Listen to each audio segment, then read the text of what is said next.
Good morning everyone, চলে আসলাম নতুন আরেকটি ভিডিও নিয়ে।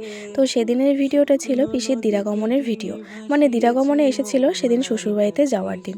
তাই আমরা সবাই মিলে চলে গিয়েছিলাম পিসির বাড়িতে। তো এসেই যা যা নিয়ম কাজ ছিল সেসব মা আর জেঠিমণি দুজনে মিলে করছিল। তোমাকেই ভালোবেসে দুমুঠো আদর ভিক্ষে চেয়েছি। জেঠিমণি দুজনকে একসাথে আশীর্বাদ করে নিচ্ছিল।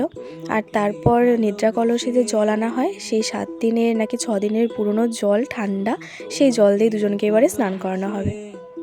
ঝড়ের সামনে দাঁড়িয়েছি একা ছেঁড়া পতাকার বেশে, শুধু তোমাকেই ভালোবেসে তোমাকেই ভালোবাসবো ভেবেছি শত যুদ্ধের শেষে, শুধু তোমাকে। তারপর এই তো দুজন আবার বিয়ের সাজে রেডি হয়ে বসে পড়েছে। এবার নাকি যে গাঁটছড়াটা বাঁধা হয়েছিল সেটা খুলতে হবে।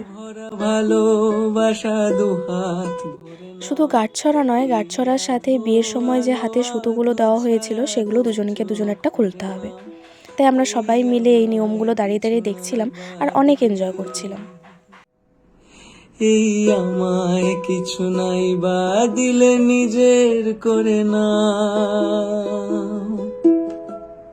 শুধু তোমাকেই ভালোবেসে শুকনো নদীতে ডিঙি ভাসিয়েছি মোহনার কাছে এসে, শুধু তোমাকেই ভালোবেসে,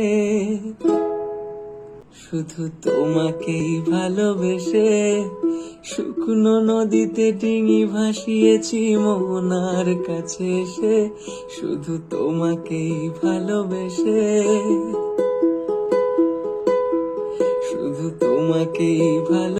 তো সন্ধে হয়ে গিয়েছে, এবার পিসি শ্বশুরবাড়ি যাওয়ার পালা। তাই দুজনকে সবাই একটু আশীর্বাদ করে নিচ্ছিল।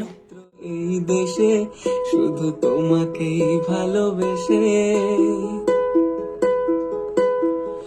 কত তাড়াতাড়ি বিয়েটা কেটে গেল, তাই না বলো? এই কদিন আগে মনে হলো বিয়ে হলো, এর মধ্যেই দিরাগমন সেরে পিসি চলে গেল শ্বশুর বাড়িতে। পিসিদেরকে গাড়িতে উঠিয়ে দেওয়ার পর এসে দেখি এরা দুজনে এখানে বসে আছে। তাই ওদেরকে নিয়ে একটু মজা করছিলাম, আর রাহি ওদেরকে বরণ করছিল। আর সবাই মিলে অনেক হাসাহাসি করছিলাম এদের দুজনকে নিয়ে। তো চলো, হাসি মজার মধ্যে দিয়ে দিনটা কেটে গেল। তোমাদের সঙ্গে দেখা হচ্ছে অন্য একটি ভিডিওতে। ভিডিওটি ভালো লাগলে লাইক করে দিও। টাটা।